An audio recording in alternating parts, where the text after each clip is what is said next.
Hmm. Hmm. Hmm. Hmm. Mm-hmm. Mm-hmm. Mm. Mm. Did you guys notice something about those down there? Because I did. They're all Christopher Nolan, and Dunkirk is Christopher Nolan, and I just saw Dunkirk, and kind of a fan of Christopher Nolan, so I kind of want to talk about Dunkirk.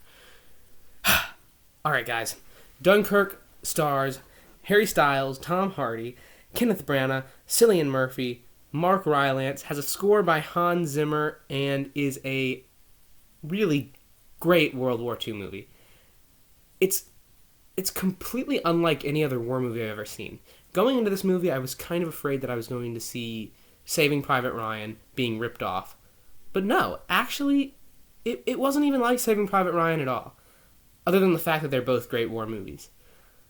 Honestly, there's not much for me to complain about with this one. Harry Styles surprised me. The question on every preteen, teenage girl in America this year has been Harry Styles in Dunkirk. What's that? Is he good? Yes. He actually surprised me and did a great job in this one. I can't complain about him. Tom Hardy, of course. I didn't even realize he was in this going in, actually, but of course he is. It's a Nolan. I think Tom Hardy worked together well. Kenneth Branagh actually might have played my favorite character in this. Cillian Murphy, great job.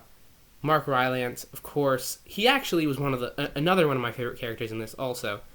But this movie, it's like, if I had to compare this to other movies, I'd say a little bit of Memento, a little bit of Saving Private Ryan, a little bit of Jarhead, mixed with just enough 2001: A Space Odyssey.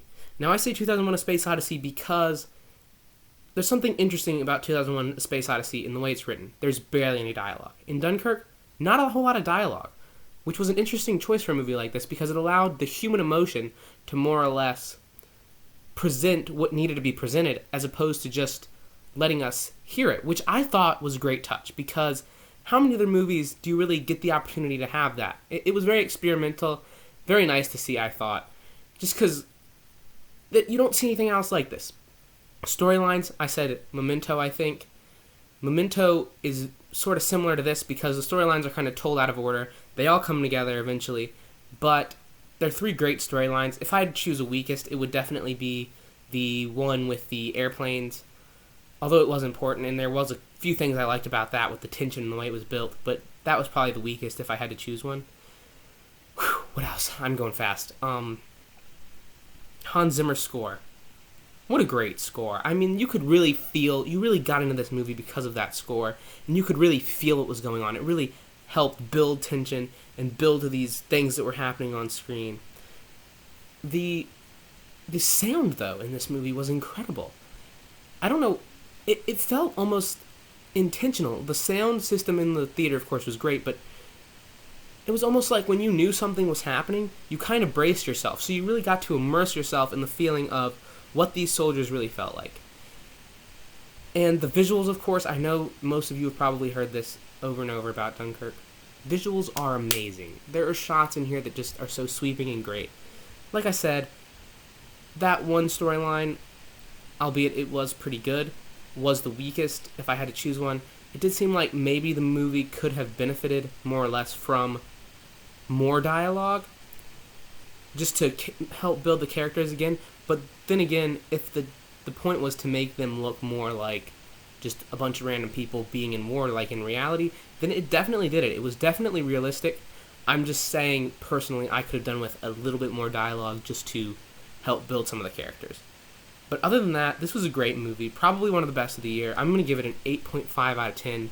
You guys should definitely see it if you haven't already. I know I'm getting this review late, but I've tried to see this movie. This was my second time trying to see it, and I finally got to see it. I almost didn't, though, which is weird. Maybe I'm just not supposed to see this movie. But I saw it, and it was pretty great. You guys should check it out. So let me know what you think of Dunkirk. And go ahead, subscribe, watch another video, comment, like, thumbs up. Don't thumbs down, please. Anyway, thank you guys for sticking around. See you next time. Goodbye.